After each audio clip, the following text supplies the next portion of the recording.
নমস্কাৰ কক্ষালৈ স্বাগতম মোৰ নাম দৰ্শনা তালুকদাৰ আজি আমি পঢ়িম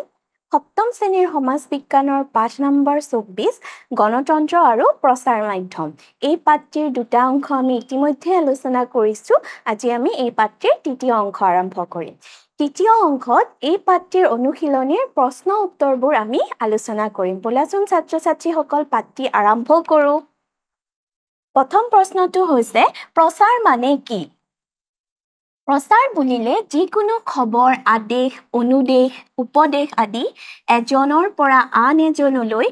এখন ঠাইৰ পৰা আন এখন ঠাইলৈ সম্প্ৰসাৰিত হোৱাকে বুজায় প্ৰচাৰ মানে হৈছে যিবোৰ খবৰ উপদেশ আদেশ অনুদেশ এজনৰ পৰা আন এজনলৈ বা এখন ঠাইৰ পৰা আন এখন ঠাইলৈ সম্প্ৰসাৰিত হয় তাকে প্ৰচাৰ বোলে এতিয়া খ নম্বৰ প্ৰশ্নটো প্ৰচাৰ মাধ্যমৰ বিভিন্ন ভাগসমূহ কি প্ৰচাৰ মাধ্যমৰ দুটা ভাগ আছে প্ৰথম ভাগটো হৈছে মুদ্ৰিত মাধ্যম আৰু দ্বিতীয় ভাগটো ইলেক্ট্ৰনিক মাধ্যম এতিয়া গ নম্বৰ প্ৰশ্নটো হৈছে গণমাধ্যম কাক কয় উদাহৰণ দিয়া প্ৰচাৰ মাধ্যমৰ ভিতৰত যিবোৰ মাধ্যমে অতি কম সময়ৰ ভিতৰত বহু লোকৰ মাজত খবৰ বাতৰিসমূহ সম্প্ৰচাৰ কৰিব পাৰে সেইবোৰক গণমাধ্যম বুলি কোৱা হয় যেনে চলচ্চিত্ৰ বাতৰ নাট পুতলা নাচ নাটক গীত মাত আদি গণমাধ্যম হৈছে যিবোৰ মাধ্যমে অতি কম সময়ৰ ভিতৰত খবৰবোৰ বহু মানুহৰ মাজত সম্প্ৰসাৰিত কৰিব পাৰে সেইবোৰে হৈছে গণমাধ্যম আৰু গণমাধ্যমৰ উদাহৰণ হৈছে চলচ্চিত্ৰ মানে হ'ল চিনেমা বাতৰ নাট কেতিয়াবা তোমালোকে ছাত্ৰ ছাত্ৰীসকলে দেখা বাতত নাটক কৰি থাকে আৰু তাক বাতৰ নাট বুলি কোৱা হয় লগতে গীত মাত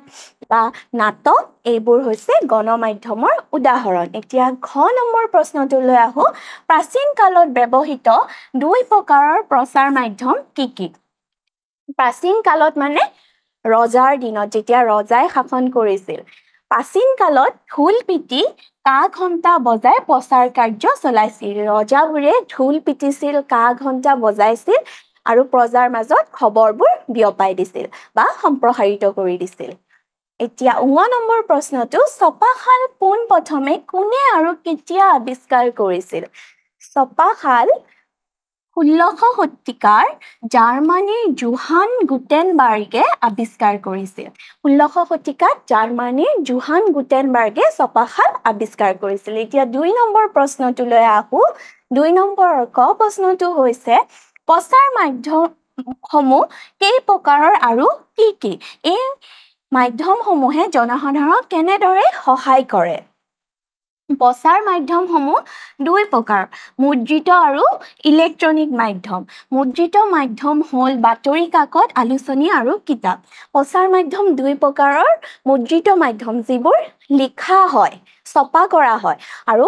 আনবোৰ হৈছে ইলেক্ট্ৰনিক মাধ্যম আৰু মুদ্ৰিত মাধ্যমৰ উদাহৰণ হৈছে বাতৰি কাকত কিতাপ আলোচনী আদি আৰু ইলেক্ট্ৰনিক মাধ্যমসমূহ হৈছে ৰেডিঅ' টেলিফোন মোবাইল ফোন দূৰদৰ্শন কম্পিউটাৰ কৃত্ৰিম উপগ্ৰহ আদি আৰু ইলেক্ট্ৰনিক মাধ্যমসমূহ হৈছে ৰেডিঅ' টিভি দূৰদৰ্শন মোবাইল ফোন টেলিফোন আৰু কৃত্ৰিম উপগ্ৰহ মুদ্ৰিত আৰু ইলেক্ট্ৰনিক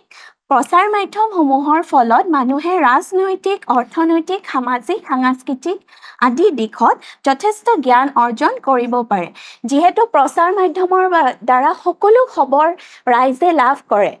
সেয়েহে তেওঁলোকৰ জ্ঞানো বৃদ্ধি হয় তদুপৰি এই মাধ্যমসমূহে মানুহক শিল্প সাহিত্য চৰ্চাৰ সুবিধা দিয়ে তোমালোকে নিশ্চয় জানা পেপাৰত মানুহে গল্প প্ৰবন্ধ কবিতা লিখিব পাৰে বা কিতাপ বা আলোচনীটো লিখিব পাৰে লগতে টেলিভিছনতো নাটক কৰিব পাৰে বা গল্প প্ৰকাশ নাটক হিচাপে নাট হিচাপে প্ৰকাশ কৰিব পাৰে এইবোৰৰ পৰা কি হয় মানুহৰ শিল্প কলা শিল্পৰ বিকাশ হয় লগতে সাহিত্য চৰ্চাৰো বিকাশ হয় মানুহৰ মাজত অন্তৰ্নিহিত হৈ থকাৰ প্ৰতিভাৰ বিকাশত প্ৰচাৰ মাধ্যমৰ অৱদান উল্লেখনীয়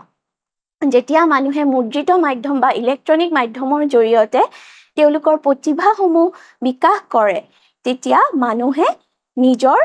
প্ৰতিভাসমূহ সমাজৰ আগত দাঙি ধৰা সফল হয় আৰু প্ৰচাৰ মাধ্যমে এই ক্ষেত্ৰত গুৰুত্বপূৰ্ণ ভূমিকা লোৱা দেখা যায়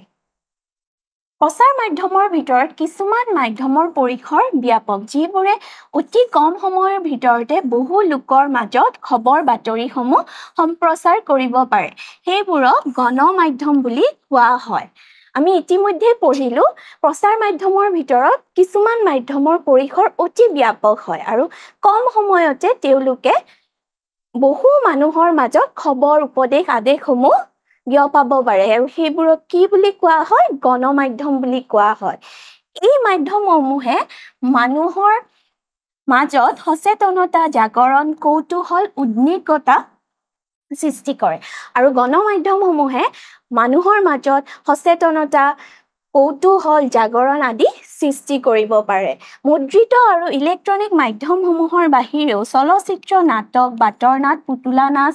গীত মাত কবিতা আদিও একোটা গণমাধ্যম যিবোৰে মানুহক সহজে আকৰ্ষিত আৰু অনুপ্ৰাণিত কৰিব পাৰে আৰু গণমাধ্যমবোৰ হৈছে চিনেমা বা চলচ্চিত্ৰ বাতৰ নাট পুতলা নাচ গীত মাত কবিতা এইবোৰৰ দ্বাৰা মানুহে সহজে অনুপ্ৰাণিত হয় আৰু আকৰ্ষিত হয় আমাৰ দেশৰ স্বাধীনতা আন্দোলনত এই গণমাধ্যমসমূহে ব্ৰিটিছৰ বিৰুদ্ধে সমগ্ৰ ভাৰতবাসীক একত্ৰিত কৰাত যথেষ্ট অৰিহণা যোগাইছিল আমাৰ দেশৰ স্বাধীনতা আন্দোলন যেতিয়া হৈছিল তেতিয়া প্ৰচাৰ মাধ্যমৰ এই গণমাধ্যমসমূহে আমাৰ দেশৰ জনতাক সচেতন কৰি তুলিছিল ব্ৰিটিছৰ বিৰুদ্ধে যুঁজ দিবলৈ এতিয়া আমি পঢ়ো আহা 6 নম্বৰ প্ৰশ্নটো গণতন্ত্ৰৰ সবলীকৰণত প্ৰচাৰ মাধ্যমে কেনেধৰণে প্ৰভাৱ পেলায় গণতন্ত্ৰৰ সবলীকৰণত হোৱাত প্ৰচাৰ মাধ্যমেনো কেনেধৰণে প্ৰভাৱ পেলায় গণতন্ত্ৰত চৰকাৰ আৰু ৰাজ্যৰ মাজৰ যোগসূত্ৰ হৈছে প্ৰচাৰ মাধ্যম আমাৰ ভাৰত এখন গণতান্ত্ৰিক দেশ তোমালোকে সকলোৱে জানা আৰু আমাৰ ভাৰতত গণতন্ত্ৰ প্ৰচলন আছে আৰু গণতন্ত্ৰত চৰকাৰ আৰু ৰাজ্যৰ মাজত যোগসূত্ৰ কোনে স্থাপন কৰে প্ৰচাৰ মাধ্যমে স্থাপন কৰে জনমত গণতান্ত্ৰিক শাসন ব্যৱস্থাৰ বুনিয়াদ স্বৰূপ আৰু জনতাৰ মতামত গণতান্ত্ৰিক শাসন ব্যৱস্থাৰ বুনিয়াদ হয় জনমত প্ৰকাশত প্ৰচাৰ মাধ্যমে সদায় আগভাগ লয় আৰু জনতাৰ জনমত প্ৰকাশ কৰিবলৈ প্ৰচাৰ মাধ্যমে সদায় আগভাগ লয় সংবাদপত্ৰ ৰাজহুৱা সভা সমিতি ৰাইজৰ মেল নাটক কথাছবি সাহিত্য আলোচনী শিক্ষানুষ্ঠান আদি প্ৰচাৰ মাধ্যমসমূহৰ লগতে বিধানমণ্ডল ৰাজনৈতিক দল আদিও জনমত গঠনৰ একোখন মঞ্চ সংবাদপত্ৰ বাতৰি কাকত ৰাজহুৱা সভা সমিতি ৰাইজৰ মেল বাতৰ নাট কথাছবি সাহিত্য আলোচনী আৰু শিক্ষা অনুষ্ঠান আদি প্ৰচাৰ মাধ্যমসমূহৰ লগতে বিধানমণ্ডল ৰাজনৈতিক দল আদিও জনমত গঠনৰ একোখন মঞ্চ হিচাপে আমি ধৰিব পাৰো এইবোৰৰ জৰিয়তে মানুহে নিজৰ মত প্ৰকাশ কৰিব পাৰে চৰকাৰ গঠন কৰা ভংগ কৰা চৰকাৰী কাম-কাজত পৰামৰ্শ অভিযোগ মতামত সমালোচনা আগবঢ়োৱা আদি কাৰ্যসমূহ প্ৰচাৰ মাধ্যমৰ জৰিয়তে সম্ভৱ হয় চৰকাৰ এখন গঠন কৰা বা চৰকাৰৰ কাম ভাল নালাগিলে চৰকাৰখন ভংগ কৰা লগতে ৰাইজৰ অভিযোগ মতামত আদি সকলো প্ৰচাৰ মাধ্যমৰ জৰিয়তেহে সম্ভৱ হৈ উঠে তদুপৰি সময়ে সময়ে সমাজত গঢ় লৈ উঠা বিভিন্ন গণমুখী সামগ্ৰিক কল্যাণৰ আন্দোলন জনজাগৰণৰ সাপেক্ষে জনসাধাৰণে সচেতন কৰাত প্ৰচাৰ মাধ্যমসমূহে আগভাগ লয় সময়ে সময়ে আমি সমাজত কিছুমান গণমুখী আন্দোলন দেখিবলৈ পাওঁ আৰু সেইবোৰ প্ৰকাশ কৰোঁতেও প্ৰচাৰ মাধ্যমে আগভাগ লোৱা দেখা যায় লগতে জনগণৰ সুবিধাৰ অৰ্থে বা জনগণৰ সামৰ্থ্য অৰ্থে জনসাধাৰণক সচেতন কৰাত প্ৰচাৰ মাধ্যমে আগভাগ লোৱা দেখা যায় সততা আৰু নিষ্ঠা গণতন্ত্ৰৰ মূল ভেটি স্বৰূপ এই ভেটি সুদৃঢ় কৰাৰ ক্ষেত্ৰত প্ৰচাৰ মাধ্যমৰ মুখ্য ভূমিকা গ্ৰহণ কৰে সততা আৰু নিষ্ঠা হৈছে গণতন্ত্ৰৰ মূল ভেটি আৰু এই ভেটিটো যাতে সবল হয় শক্তিশালী হয় তাৰ বাবে প্ৰচাৰ মাধ্যমে মুখ্য ভূমিকা ল'ব লাগে নিৰ্বাচনত জনসাধাৰণৰ অংশগ্ৰহণ ভোটাধিকাৰ সাব্যস্তকৰণ দায়িত্বশীল প্ৰতিনিধি নিৰ্বাচন আদি কাৰ্যবোৰত প্ৰচাৰ মাধ্যমৰ ভূমিকা গুৰুত্বপূৰ্ণ আৰু দেশত যেতিয়া নিৰ্বাচন হয় সেই নিৰ্বাচনত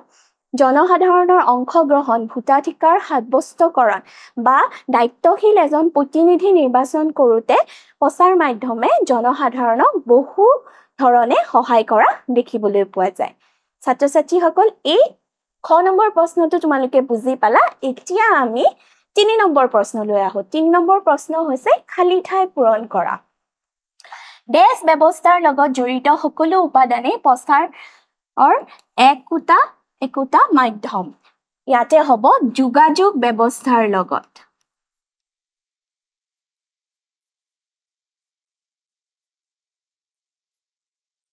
6 নম্বৰ প্ৰশ্নটো হৈছে মানুহৰ মাজত দেশ হৈ থকা প্ৰতিভাৰ বিকশিতত প্ৰচাৰ মাধ্যমৰ অৱদান উল্লেখনীয় মানুহৰ মাজত কি হৈ থকা অন্তৰ্নিহিত হৈ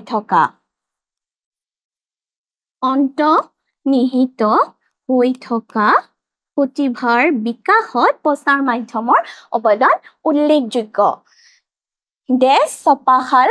আৱিষ্কাৰ কৰিছিল কোনে ছপাশাল আৱিষ্কাৰ কৰিছিল জোহান গুটেনবাৰ্গে ছপাশাল আৱিষ্কাৰ কৰিছিল আৰু কিমান চনত আৱিষ্কাৰ কৰিছিল 16শ শতিকাতে জোহান গুটেনবাৰ্গে ছপাশাল আৱিষ্কাৰ কৰিছিল এতিয়া খ নম্বৰ প্ৰশ্নটো কম্পিউটাৰক অসমীয়াত কি যন্ত্ৰ বুলি কোৱা হয় কম্পিউটাৰত অসমীয়াত ডেস্ক যন্ত্ৰ বুলি কোৱা হয় কি যন্ত্ৰ বুলি কোৱা হয় পৰিকলন যন্ত্ৰ বুলি কোৱা হয় কম্পিউটাৰৰ অসমীয়া নাম হৈছে পৰিকলন 9 নম্বৰটো হৈছে গণতন্ত্ৰত চৰকাৰ আৰু ৰাইজৰ মাজৰ ডেস্ক হৈছে প্ৰচাৰ মাধ্যম চৰকাৰ আৰু ৰাইজৰ মাজৰ যোগসূত্ৰ হৈছে প্ৰচাৰ মাধ্যম এতিয়া আমি 4 নম্বৰ প্ৰশ্নটোলৈ আহো 4 নম্বৰ প্ৰশ্নটো হৈছে শুদ্ধ উত্তৰটো বাছি উলিওৱা কটো হ'ল জ্যোতিপ্ৰসাদ আগৰৱালাক ৰূপকৰ / সৈনিক শিল্পী বুলি কোৱা হয় আমাৰ অসমৰ এজন বিখ্যাত শিল্পী জ্যোতিপ্ৰসাদ আগৰৱালাক কি বুলি কোৱা হয় ৰূপকৰ বুলি কোৱা হয় অতীতত ৰজাই প্ৰজাক বাতৰি দিবৰ বাবে মাইক / ঢোলৰ সহায় লৈছিল কিহৰ সহায় লৈছিল মাইক আছিল জানো ৰজাৰ দিনত মাইক নাছিলে ঢোলৰ সহায় লৈছিল এতিয়া গ নম্বৰ প্ৰশ্নটো মুদ্ৰিত মাধ্যম সমূহ হ'ল ৰেডিঅ' আৰু কিতাপ মুদ্ৰিত মাধ্যম হৈছে যিবোৰ লিখা হয় ছপা কৰা হয় সেয়া হ'ল কিতাপ ৰেডিঅ' হৈছে ইলেক্ট্ৰনিক মাধ্যম এতিয়া খ নম্বৰ প্ৰশ্নটো অনাতাঁৰ যন্ত্ৰ আৱিষ্কাৰক আৰ্কিমিডিছ / মাৰ্কনি অনাতাঁৰ যন্ত্ৰ কোনে আৱিষ্কাৰ কৰিছিল ৰেডিঅ' আৱিষ্কাৰ কৰিছিল মাৰ্কনিয়ে 15 নম্বৰ প্ৰশ্নটো হৈছে ইলেক্ট্ৰনিক মাধ্যমসমূহ বাতৰি কাকত কম্পিউটাৰ ইলেক্ট্ৰনিক মাধ্যমসমূহ হৈছে কম্পিউটাৰ বাতৰি কাকত হৈছে মুদ্ৰিত মাধ্যম এতিয়া তোমালোকৰ পাঠৰ শেষত এটা প্ৰকল্প আছে সেই প্ৰকল্পটো আলোচনা কৰো আহা তোমালোকৰ অঞ্চলত দেখা কেইখনমান চৰকাৰী বিজ্ঞাপনৰ ফলক চাই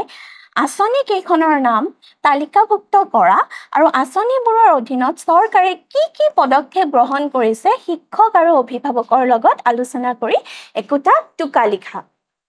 তোমালোকে ছাত্ৰ-ছাত্ৰীসকল অসমৰ যি ঠাইতে থাকা তাত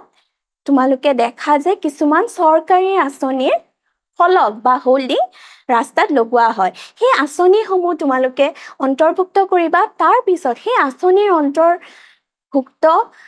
যিবোৰ পদক্ষেপ চৰকাৰে লৈছে সেইবোৰৰ বিষয়ে শিক্ষক বা অভিভাৱকৰ সহায় লৈ একোটিকৈ টুকা লিখিবা ছাত্ৰ-ছাত্ৰীসকল আশা কৰিছো তোমালোকে এই পাঠটি ভালদৰে বুজি পালা এতিয়া তোমালোকক এৰিছো ধন্যবাদ